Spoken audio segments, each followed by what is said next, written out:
Hello class, today we're discussing Organizational Communication Interventions, Chapter 15. The first question I have is, what is communication? Communication is the transfer of messages between a sender and receiver. Organizational communication looks at the process, monitoring, values, amount, and policies related to how messages are sent in an organization.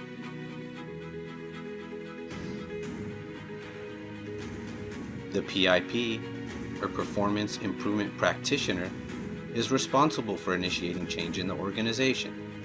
The PIP provides a great external perspective to help change and improve an organization.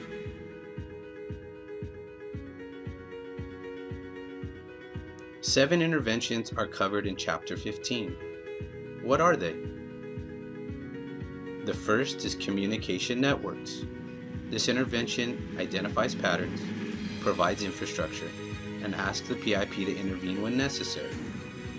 This improves performance and maximizes efficiency of the organization. All stakeholders need to know what's going on. One real-world example of this is the Dayforce app. Trader Joe's uses the Dayforce app to communicate work schedule information to all employees. They can view their hours and make any modifications necessary to their work schedule. The next intervention is information systems. This looks at how technology is used to support the organization. One example of this might be integration. How is an organization integrating information throughout the entire organization? Home Depot is a good example. They use up-to-date inventory systems to track merchandise throughout all stores. That means they can look up and see if a store in New York has something, even if you're in California. The next is grievance systems. This resolves employee complaints.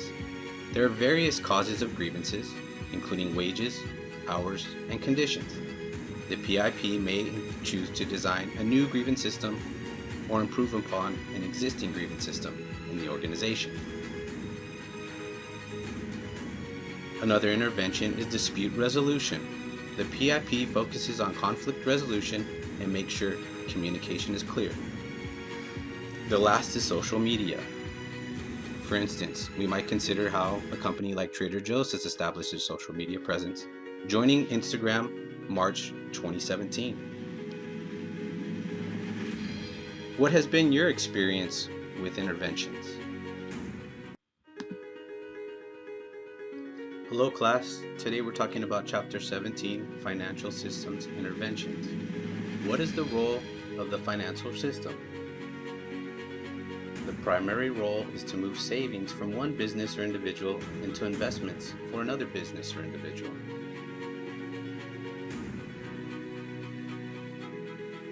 The first intervention is open book management. Financial status of an organization should be fully shared, and this helps employees see the financial picture. It invests them into the organization.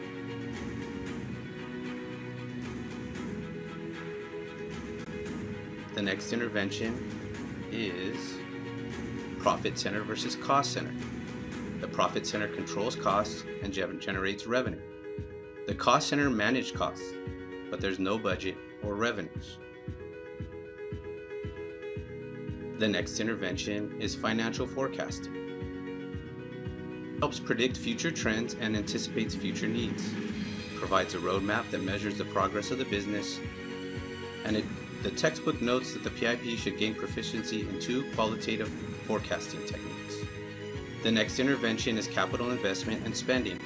Return must exceed costs, planning and research before investing and spending.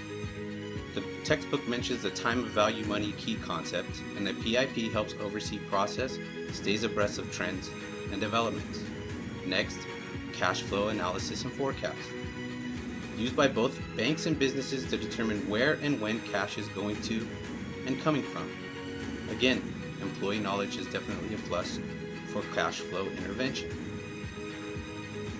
The last intervention is mergers, acquisitions, and joint ventures. Mergers combine 2 organizations, and acquisition is essentially a takeover, and a joint venture is cooperation.